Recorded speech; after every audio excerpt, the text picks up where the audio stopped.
The new appointee is Mr. Ray Watterson, a 35-year-old senior lecturer in legal studies at the University of Newcastle.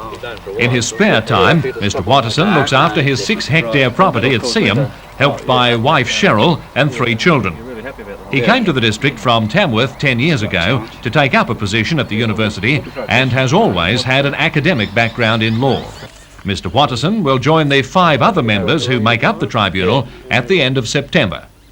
I've had a special interest in media law academically at the University of Newcastle for the past few years. I've just co-authored a book on media law in Australia, and I've also, as a practising barrister, appeared before the tribunal in a number of matters. In fact, representing NBN. Yes, NBN has been one of the licensees that I have appeared for. Of course, all that now will have to stop. Well, that's quite so. Well, when you take up your appointment in September, what's the first thing you'll be looking at? Well, I'll be coming to terms with the ordinary processes of the tribunal, but probably being involved in some of the sorts of major decisions that are going to be on the plate of the tribunal in the next couple of years. The most immediate one is the culmination of their review on program and advertising standards on commercial television. That's a matter that interests me greatly, as well as the ordinary process of licence renewal and perhaps the new licences for FM radio and supplementary licences. Will there be any special value for Newcastle and our region because of your appointment, do you think? Well, I hope the special value comes in the appointment of a person outside of the capital cities. I think we're all used to appointments of bodies of this kind going to people in the capital cities. Not unnaturally, there's a lot of talent there. I'm pleased to see that an appointment of this kind has gone beyond the capital cities to the regions of Australia.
A paediatrician from St Alexandra's Hospital was on board to administer treatment on the long flight back to Sydney. The patient was an 8-week-old baby who had been taken from Nelson Bay to the Mater Hospital earlier in the day, suffering from respiratory problems. This morning, the Newcastle chopper was the focus of some unwanted attention. At 8:30, it was discovered a helmet had been stolen from the inside of the helicopter. It's believed the robbers came through a hole in the fence. Made in America, the helmet will take 6 months and $1,000 to replace. And as the director of the service, Mr. Terry Mulville, explains, the thief would have to fly in a helicopter to make use of it. They're too lightly built to be used on motorbikes, and they're also full of radio equipment, so they can't be used on a motorbike. Can you think of any reason why someone would steal a helmet like that? No reason whatsoever. It completely baffles me why anyone would pinch a helmet like this unless they just want to sit at home with the thing on the mantelpiece.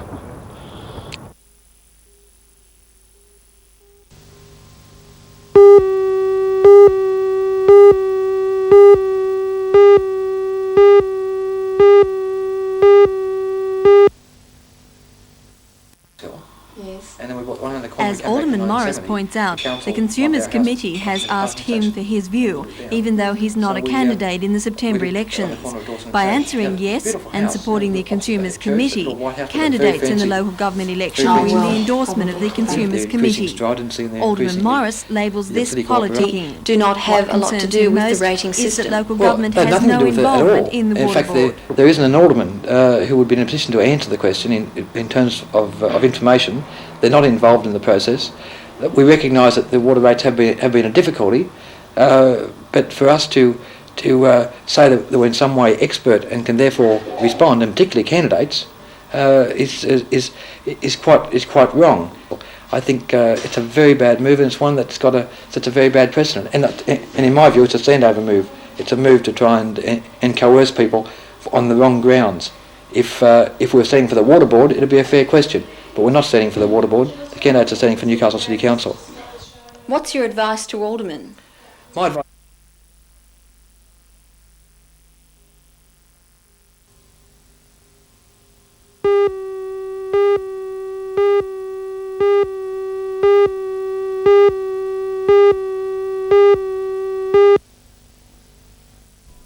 Carrington Slipways was one of 7 companies which tendered for the contract to build 5 twin-hulled ferries for work on Sydney's inner harbour. It's the second ferry contract to go Carrington's way in a matter of months. Work is yet to commence on the building of the 3rd Manly ferry, and this will get underway next month. As for the new contract, things should start to happen at the end of the year. The company included a special job creation program in its tender, providing work experience for an additional 25 people during construction of the ferries. The General Manager of Carrington Slipways, Mr John Maverick, believes that's one reason why the contract was given to Newcastle, and this was his reaction to the new order. It's good news for us. It's good follow-on for our current work program. It allows us to continue with our developments which we plan at Tomingo, and it gives us a good sense of security and positive approach for the future.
The executive committee. Police and citizens from pubs as far away as Tyree and Gunnedah met at the Hexham Bowling Club last night to talk about the move to disband them.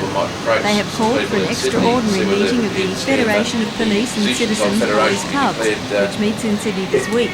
If the reports are true and the government removes its support, the future of the Cubs is at stake. However, one Member of Parliament, Mr Richard Face, who is involved with the Late Macquarie Club, has heard nothing of Cabinet's so-called plans. I intend in caucus on Wednesday at a special meeting of caucus to put a document before my colleagues, and I'm going to ask the 5 ministers concerned as to just what's going on, so we can either shut up shop or get into business. And I think it's totally unacceptable to the 200,000 young people and the 10,000 voluntary instructors that we have in the movement. I think that the government, even though I'm part of it, is going to find a very great groundswell of opposition if they try to dismantle it.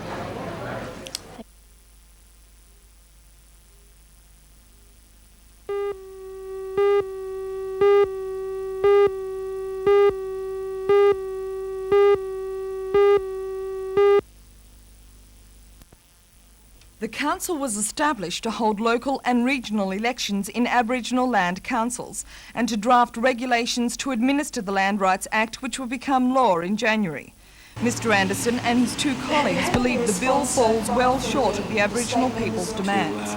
They say although the bill states that Aborigines can claim land to which they can establish prior ownership, the Minister for Lands, Mr Lynn Gordon, can veto their claims on unused Crown land. That falls far short of the Murray Keane report, the original report which came out in 1980, which recommended that Aboriginals from any community can claim any unused Crown land. So really they'd be giving it to you, then taking it away at a whim? Well, they can. They could say yea or nay. That's it. In their letter of resignation, they say the council is merely a rubber stamp. Mr Anderson says after 6 weeks, the council hasn't recommended any amendments to the bill, which he says could be overridden by a national package on land rights due to go before federal parliament next year. The Minister for Aboriginal Affairs, Mr Frank Walker, says he's disappointed at Mr Anderson's decision to resign from the State Aboriginal Land Council. He says a replacement for the Hunter region is being sought. He says although the Land Rights Bill isn't perfect, it does go part the way to solving the problem.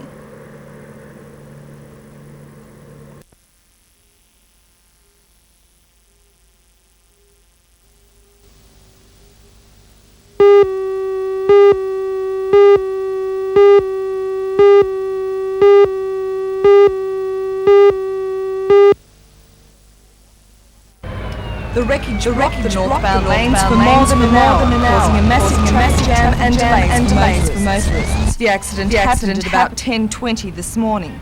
Police say the meat truck collided with a mobile crane which was travelling in the adjacent lane. It's believed the truck, which is owned by John Hill of Maitland, clipped the crane while trying to overtake it. The truck then flipped over, leaving its load of meat carcasses strewn across the roadway. Luckily, no one was hurt in the crash.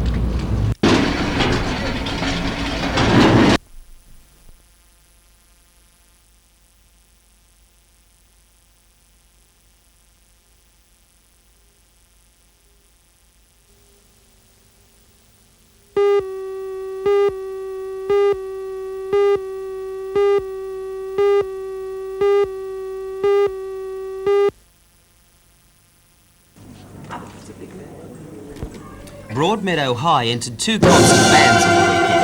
The junior band, which competed in the novice section, and the senior band. Both bands won their marching and own choice sections, and both won the aggregate shields, a total of 6 awards for the school. The 2 bands combined in practice today. Many of these musicians have been picked to make up the bulk of the Newcastle Combined Schools Band, the Marching Koalas, which will travel to our sister city, Arcadia, in December. So why so much success? I think basically it's the enthusiasm of the children themselves. They have an excellent conductor, Peter Boyce, especially the senior band, and the brass tutors, woodwind tutors, percussion tutors, and the actual drive of the kids themselves have just got this impetus.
Thank you, John. Good morning. Well, fancy coming back to Lake City. It's a little bit dreary out here at the moment. It looks like being quite a nice morning, but around the beaches, the waves are almost non-existent.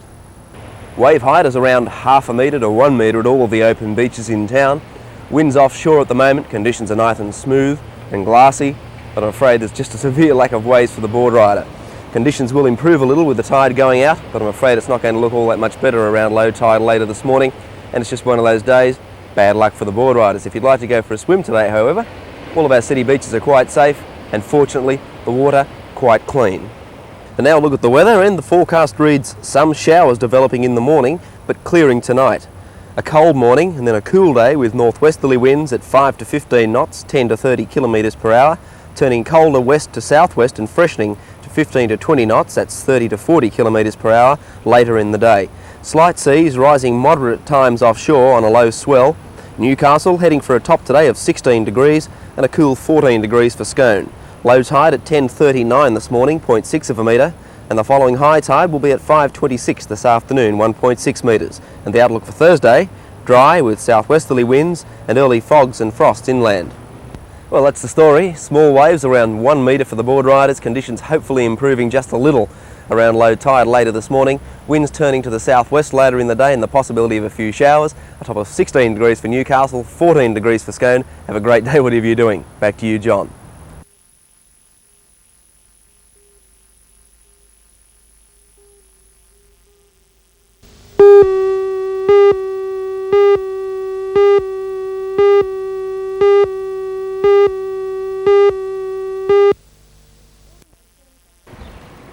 According to friends of the Chamberlains, a number of children were playing near a fire on Saturday night at a house in Cooranbong. 6-year-old Reagan Chamberlain was sent out to fetch his 9-year-old brother Aidan. Some neighbourhood children threw some bottles into the fire. These exploded, sending splinters of glass into Reagan's face. He has cuts to his nose, his eyelid and cornea, and was rushed to Royal Newcastle Hospital. He is to undergo surgery to save the sight of his eye today. Mr Chamberlain, who is visiting his son today, has refused to speak to us, and the Royal Newcastle Hospital is remaining equally as tight-lipped, merely saying the boy is in a satisfactory condition.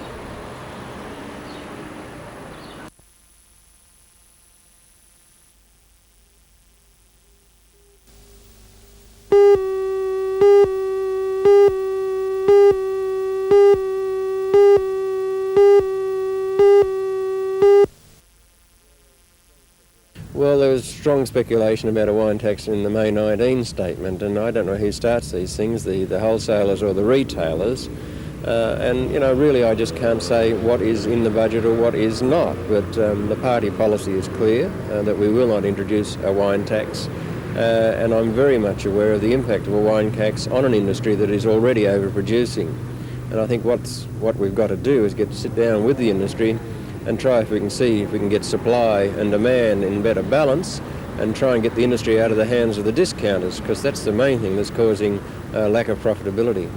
Well, even given the party policy, if there ever is to be a wine tax, would it be by way of an excise? Well, I've seen speculation in the press since I came back, and I think that was somewhat self-interested. There's two approaches, sales tax and excise tax, and I would, as a theoretical proposition, I'm not saying that we're intending to do it at all, I think a sales tax would always be preferable to an excise tax.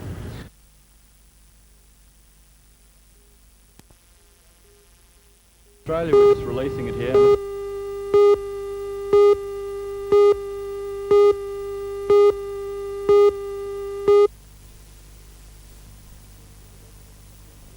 It's a big improvement as far as manpower goes. It only takes one man to operate it. It's very simple to operate with one man, and veterinary work mainly. Can you go through the motion and show me how? Yes, certainly, by all means. Your beast comes in here, you catch him, you lock him up, you proceed to the front here, you lower this down behind him, you wind it in. You can lock him right up. Then if you want to work on his head, you can drop that down. That stops his head from throwing his head up. That one there stops him from putting his head down on the ground. You pull this one across, which fits over his nose and locks him. You can't move. Therefore you can proceed to operate on his eye or head or whatever you want to do with him. What's that rump guard for? Rump guard is to pull him up tight, do a lot of passage spaying and that sort of thing up there. Vets, and they find it very safe. They can't kick you, they can't do anything. They're virtually stationary. What about the bucket up there? Up in our country, we have a lot of trouble with fly, and instead of having a hand pump there, when you're finished, he's walking through or whatever, you just pull that. It gives him a squirt along the back with your buffalo fly spray and different things like that. Well, how much do these cost, and where do you get them? At present, we're not manufacturing them. We've got a couple of people interested in doing it for us, and the cost range we'll be looking at probably around about the $2,500.